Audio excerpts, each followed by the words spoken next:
தமிழ் பேசும் அனைத்து உள்ளங்களுக்கும் முதல்ல வணக்கம் சொல்லிக்கிறேன். நம்ம இன்றைக்கி என்ன வீடியோ பார்க்க போகிறோம்னா, நம்ம யூடியூப் சேனலுக்கு எப்படி வீடியோவில் எண்டு ஸ்க்ரீன் வைக்கிறது, அதுவும் ஃபாஸ்ட்டாக எப்படி வைக்கிறது அப்படின்னு பார்க்க போகிறோம். ரொம்ப எளிமையாக ஃபாஸ்ட்டாக எப்படி வைக்கிறதுன்னு பார்க்க போகிறோம். அதுக்கு என்ன பண்ணுறீங்கன்னா, உங்களோட சேனல் ஓப்பன் பண்ணிங்க. சேனல் ஓப்பன் பண்ணிட்டு ஸ்டுடியோ ஓப்பன் பண்ணிங்க. நெட்டு கொஞ்சம் ஸ்லோவாக இருக்கும், அட்ஜஸ்ட் பண்ணிக்கங்க. இப்போ ஸ்டுடியோ ஓப்பன் பண்ணிட்டு இந்த ரன்னிங் மாதிரி கீழே இருக்கும், அதை கிளிக் பண்ணுங்கள். கிளிக் பண்ணிட்டு உள்ளே போங்க. உள்ளே போனோடனே உங்களோட வீடியோ வரும்.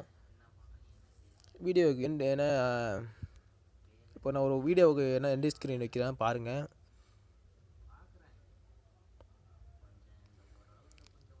இப்போ இந்த வீடியோவுக்கு நான் எண்டு ஸ்க்ரீன் வைக்கிறேன் பாருங்கள். எடிட்டு கிளிக் பண்ணுங்கள். கிளிக் பண்ணி உள்ளே இப்படி தான் போன வாக்கில் இப்படி தான் வரும். இப்போ என்ன பண்ணுறீங்கன்னா, இதில் மேலே 4வது இருக்குல்ல எண்டு ஸ்க்ரீன் போட்டிருக்கோம், அதை கிளிக் பண்ணுங்கள். கிளிக் பண்ணோடனே உள்ளே போவோம். இந்த மாதிரி வந்துடும். இப்போ என்ன பண்ணுறீங்கன்னா, இதோட எந்த லெவலில் வச்சுக்கலாம் எண்டு ஸ்க்ரீனு அப்படின்னு பார்த்தீங்கன்னா, நம்மளுக்குன்னு ஒரு லெவல் இருக்கும். அது வீடியோ முடிஞ்சோடனே கரெக்டாக அந்த எந்த இடத்துல வைக்கணும் அப்படின்னு வச்சுக்கோங்க. வச்சுக்கிட்டு ஆடு கொடுத்துருங்க. ஆடை கிளிக் பண்ணால் ஃபஸ்ட்டு இருக்குல்ல அதை கிளிக் பண்ணுங்கள். இதில் 3வது கிளிக் பண்ணுங்கள். கிளிக் பண்ணிட்டு உள்ளே போங்க. இப்போ வீடியோ வந்துச்சு. இப்போ என்ன பண்ணுறீங்கன்னா, நான் இந்த வீடியோ வைக்கிறேன் பாருங்கள். இதில் இந்த வீடியோ கிளிக் பண்ணிட்டு கன்ஃபார்ம் கொடுத்துருங்க. கன்ஃபார்ம் கொடுத்தோடனே உள்ளே போவோம். இப்போ இந்த எண்டு ஸ்க்ரீன் இங்கே வந்துருச்சு. இப்போ அதே மாதிரி ஆட் பண்ணுங்கள். அதே மாதிரி வீடியோ கொடுங்க. வீடியோவை கிளிக் பண்ணிட்டு இந்த 3வது கிளிக் பண்ணுங்கள். கிளிக் பண்ணிட்டு அடுத்த வீடியோ இது பண்ணுங்கள். இப்போ ஒரு வீடியோவை கிளிக் பண்ணிட்டு கன்ஃபார்ம் கொடுத்துருங்க. கன்ஃபார்ம் கொடுத்தோன்னே இந்த மாதிரி வந்துடும். இந்த மாதிரி இருந்துச்சுன்னா அந்த இடத்துல ஒரு ப்ரெஸ் பண்ணி அப்படி அந்த வீடியோவை நவுத்துங்க. வீடியோ நவுறும். அதில் ஒரு ப்ளூ கலர் கோடு மாதிரி இருக்கும். அந்த கோட்டில் உங்கள் வீடியோ கரெக்டாக லெவலாக வைக்கணும். வச்சுட்டு அதேமாதிரி திரும்பி ஆடு கொடுத்துருங்க. அதேமாதிரி வீடியோ அதேமாதிரி 3வது கிளிக் பண்ணி இன்னொரு வீடியோவை வச்சுக்கலாம்.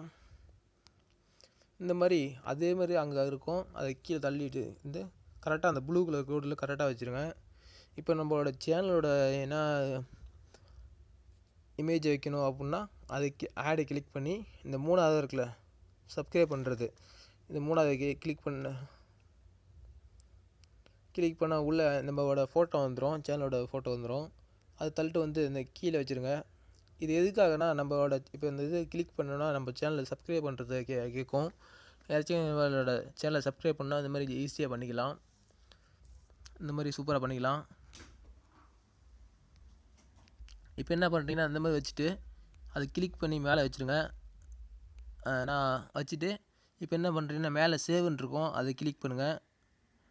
சேவ்னு கொடுத்துட்டா சேவ் ஆகிடும். இந்த மாதிரி சூப்பராக ஏன்னா உங்களோட யூடியூப் சேனலில் வீடியோவுக்கு எண்டு ஸ்க்ரீன் வச்சுக்கலாம். இதனால் என்ன கிடைக்குன்னா, நிறையா பேர் உங்கள் வீடியோ அடுத்தடுத்த வீடியோ பார்க்கும்போது நிறையா வியூவர்ஸ் வருவாங்க, நிறையா சப்ஸ்கிரைப் பண்ணுவாங்க. இந்த மாதிரி சூப்பராக பண்ணலாம். இந்த வீடியோ பிடிச்சதுன்னா மறக்காமல் சப்ஸ்கிரைப் பண்ணுங்கள். பக்கத்தில் பெல் ஐக்கான் இருக்கும், அதை ஒரு கிளிக் பண்ணுங்கள். தொடர்ந்து வீடியோ போடும். அடுத்த வீடியோவில் பார்க்கலாம். ஓகே, பாய்.